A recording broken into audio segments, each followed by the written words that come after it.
हमारे साथ छत्तीसगढ़ के मुख्यमंत्री भूपेश बघेल जुड़ रहे हैं इस सियासत पर चर्चा करने के लिए। आपका बहुत बहुत स्वागत है भूपेश जी। आपने सुना रेल मंत्री पीयूष गोयल को, वो कह रहे हैं कि आपका राज्य जो है वो ट्रेनें मांग ही नहीं रहा है। जो आंकड़े हमको दिए गए, कहा गया कि सिर्फ 10 ट्रेनों की मांग छत्तीसगढ़ ने की है। आपका क्या कहना है इस पर?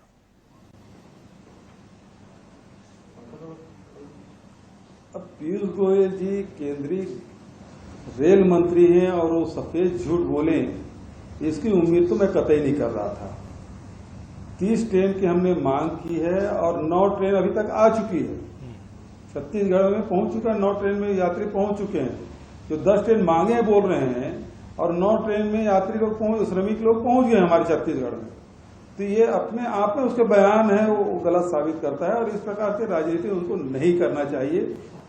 ये मैं उनसे अपील करना चाहूंगा। यह तो बिना जानकारी को बयान दे रहे हैं जी, या फिर वो राजनीति कर रहे हैं। भूपेश जी, मैं आपसे जानना चाहूंगी, अभी आपने योगी आदित्यनाथ को भी सुना होगा। तमाम प्रवासी मजदूर हम तमाम राज्यों से देख रहे हैं जो आ रहे जा रहे हैं, कुछ हादसे भी हो रहे हैं, जान भी उनकी जा रही है।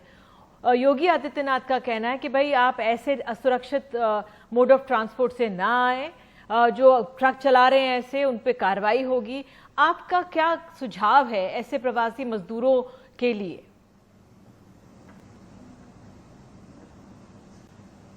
पहली बात यह है, जब प्रवासी मजदूरों के लिए जब राज्यों को खोला गया वो जा सकते हैं, उसी समय हमने भारत सरकार से कहा था कि इनके लिए ट्रेन चलाई जाए।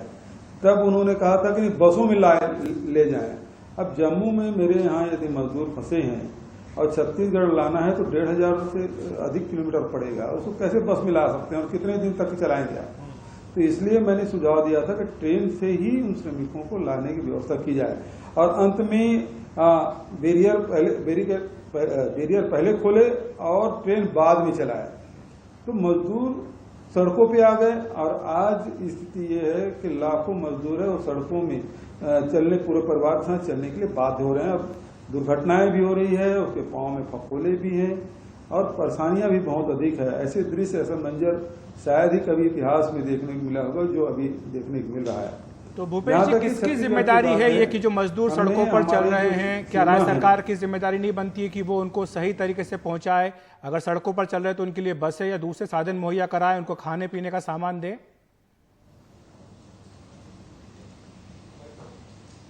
अचानक आप कोई कार्यक्रम कर देंगे तो कैसी तैयारी होगी? सारे अधिकार है वो भारत सरकार अपने पास रखे हुए हैं। ट्रेन यदि चलाना है तो भारत सरकार के पास है। बस वो एक सीमित संसाधन है। कई राज्यों में तो स्टेट ट्रांसपोर्ट नहीं है। हमारे छत्तीसगढ़ में स्टेट ट्रांसपोर्ट नहीं, सब प्राइवेट एजेंसी काम कर रही है। लेकिन जैसे कोटा के बच्चों को लाने के लिए हमने भेजा, 2200 बच्चे हम लोग लाए। हमको 1 सप्ताह लगा, जाने में 2 दिन लगा, फिर आने में 2 दिन लगा, फिर 2 जगह खाने की व्यवस्था करनी पड़ी। तो ये यदि बस में लाते, पहले तो यही कहा गया था बसों में लाए, लेकिन बाद में ट्रेन की बात हुई। अब लंबी दूरी ट्रेन आ रहे हैं लोग, उसमें सहूलियत तो मिल रही है, लेकिन ये प्रोग्रामिंग पहले कर लेना था जो अब किए हैं। और उसके बाद राज्यों पे एलिगेशन लगा रहे हैं। अरे भाई, आपके पास सारे डाटा जब आपके पास है, किस प्रदेश में कितने मजदूर किस राज्य के फंसे हुए हैं, वो जानकारी तो भारत सरकार के पास है। और फिर पैसा पकाने के लिए राज्यों को कहते हैं आप। और आप ही ने देखा होगा कि किस प्रकार से कहा कि हमने पैसा जमा कर दिया है और श्रमिकों से पैसा वसूला जाता रहा। अब यह है कि राज्य सरकारें पैसा जमा कर रही है, तब ट्रेन रेल विभाग फिर वो स्लॉट दे रहे हैं हम लोगों को। तो ये क्या रेल विभाग इस श्रमिकों के लिए ट्रेन नहीं चला सकते थे? राज्य सरकार की डिमांड पे कर रहे हैं ये लोग। तो क्या छत्तीसगढ़ सरकार रेल मंत्रालय से मांग करेगी कि ज्यादा ट्रेनें चलाई जाए? क्योंकि रेल मंत्री ये कह रहे हैं कि हम तो हर दिन 300 रेलें चलाने के लिए तैयार हैं।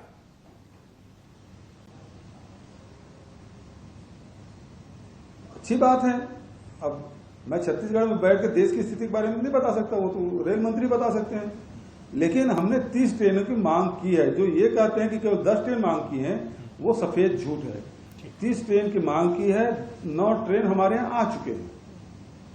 बिल्कुल भूपेश जी, मेरा सवाल आपसे, अब वित्त मंत्री ने जो पिछले 3 दिन से ऐलान कर रही हैं उसको लेकर है, और खासकर आज जो उन्होंने किसानों को लेकर तमाम ऐलान किए हैं, किसान और उनके मूलभूत ढांचे को लेकर, आपको क्या लगता है जो हमारा किसान इस समय लॉकडाउन के चलते बिल्कुल त्रस्त है, उसको कुछ राहत मिलेगी आज के ऐलानों से या नहीं?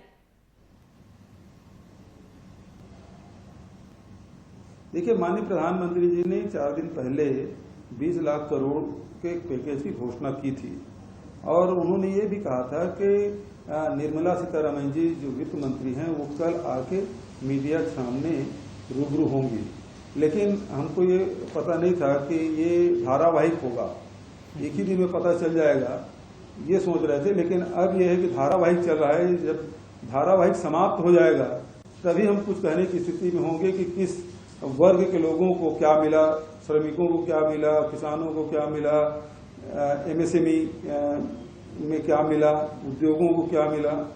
तो ये जब धारावाहिक समाप्त हो जाएगा तभी हम लोग कुछ कहने की स्थिति में होंगे, मैं ऐसा समझता हूँ। आज ये जो मंडी क्या सुधार किया है, एपीएमसी की बात कही है कि जो किसान है अपने उत्पाद को किसी दूसरे राज्य में भी बेच सकते हैं, ये वो सुधार है जो कई राज्यों ने शुरू भी कर दिया है अपने यहाँ, तो क्या आप इसको लागू करेंगे? वो कह रहे हैं कि हम इसको केंद्रीय कानून बनाने जा रहे हैं। देखिए उसको मैंने पूरा देखा नहीं है, बिना देखे मैं कोई प्रतिक्रिया व्यक्त नहीं करूंगा। इसीलिए मैंने कहा कि एक पहले दिन का तो मैं बैठ के देख रहा था टेलीविजन में क्या क्या वित्त मंत्री जी और वित्त राज्य मंत्री जी कुछ घोषणा करने वाले हैं, लेकिन पता चला ये एपिसोड में चल रहा है, आज भी चला, कल भी चला, परसों भी चला, आगे आने वाले पता नहीं कितने दिन तक चलेगा। तो जब आने दीजिए, उसके बाद देंगे प्रतिक्रिया कि इसमें क्या होना चाहिए और क्या हुआ और क्या होना चाहिए। चलिए भूपेश जी, आपने हमसे बात की। एक आखिरी सवाल जाते जाते भूपेश जी आपसे, 17 तारीख को लॉकडाउन 3.0 जो है वो खत्म हो रहा है, प्रधानमंत्री की आपसे लंबी बातचीत थी सभी मुख्यमंत्रियों के साथ साथ, तो इस पे आपका क्या सुझाव है? छत्तीसगढ़ क्या चाहता है कि 17 तारीख के बाद कामकाज दोबारा शुरू कर देना चाहिए, क्योंकि सरकार ये कह रही कि ये वायरस तो यहीं रहेगा, इसके साथ जीना सीखना पड़ेगा, तो ये लॉकडाउन बढ़ना चाहिए या नहीं? जी देखिए, इस मामले में माननीय प्रधानमंत्री जी ने ये भी कहा था कि सभी राज्य 15 तारीख तक अपने अपने राज्यों के हिसाब से सुझाव दे दें।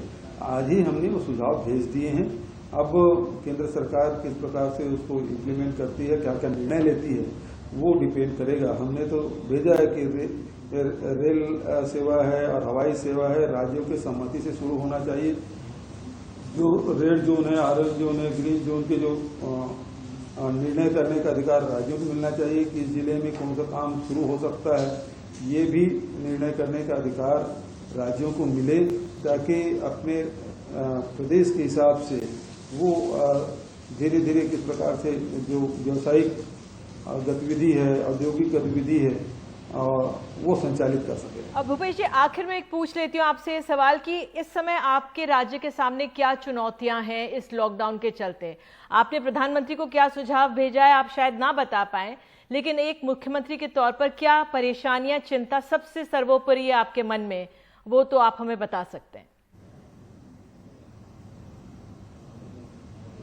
देखिए, एक तरफ मनरेगा काम हमने शुरू कर दिया, 23 लाख मजदूर हमारे काम कर रहे हैं छत्तीसगढ़ में, जो सर्वाधिक पूरे देश में। दूसरा जो है कि हमने लघु अनुपज है, जो हमारे 44% जंगल है, तो वहाँ जो आदिवासी रहते हैं तो उनके जो लघु अनुपज है उसको हमने शासकीय दर पे खरीदी किया है, वो भी देश में सर्वाधिक है।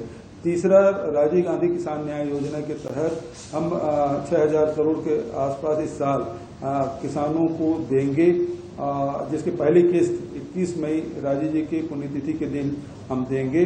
लेकिन सबसे बड़ी चिंता है वो है औद्योगिक गतिविधि, क्योंकि जो उत्पादन होगा, जैसे हमारे यहाँ राइस मिल है, हमारे यहाँ सीमेंट प्लांट है, हमारे यहाँ स्टील प्लांट है, हमारे यहाँ एल्युमिनियम प्लांट है, हमारे यहाँ बिजली घरें हैं, तो जब इसका उत्पादन होगा ये सब चीजों का, तो फिर सवाल तो ये है कि ये सारी चीज तो यही खपत नहीं होगा, ये पूरे देश भर में और देश के बाहर भी जाता है, तो ये किस प्रकार से संचालित होगा और रोजगार का क्या होगा, ये चिंता का विषय है। और सबसे बड़ी चिंता, इसके बाद भी जो चिंता है वो छात्र छात्राओं की है कि कॉलेज की पढ़ाई किस प्रकार से होगी, टेक्निकल एजुकेशन किस प्रकार से होगा, और ये सारी चीजें, चाहे स्कूल एजुकेशन की बात है चाहे हायर एजुकेशन की बात हो, जी, ये कब तक के शुरू हो पाएगा, ये चिंता का विषय है। भूपेश जी, आप जो धारावाहिक की बात कर रहे हैं, जो कि आप कह रहे हैं कि वित्त मंत्री और वित्त राज्य मंत्री की ओर से रोज पेश किया जा रहा है, क्या आप इस बात से निराश हैं कि राज्य सरकारों को, राज्यों को कोई मदद का ऐलान अभी तक इस 20 लाख करोड़ के पैकेज में नहीं किया गया है? मैं अभी उम्मीद कर रहा हूं कि अगले एपिसोड में शायद राज्यों के लिए कुछ कहा जाए, जी इसलिए मैं कुछ नहीं कर रहा हूं। जी ठीक है, बिल्कुल। ठीक कल है, इस भी धारावाहिक का आप भी इंतजार कीजिए, हम भी कर रहे हैं। आपका बहुत बहुत शुक्रिया बहुत-बहुत NTV धन्यवाद। इंडिया से बात करने के जी लिए। बहुत बहुत धन्यवाद। तो जिस तरह से साफ तौर किया है भूपेश बघेल ने कि छत्तीसगढ़ सरकार ने 30 ट्रेनें मांगी हैं, 10 ट्रेनें नहीं मांगी है, जिस तरह से केंद्र सरकार का कहना है।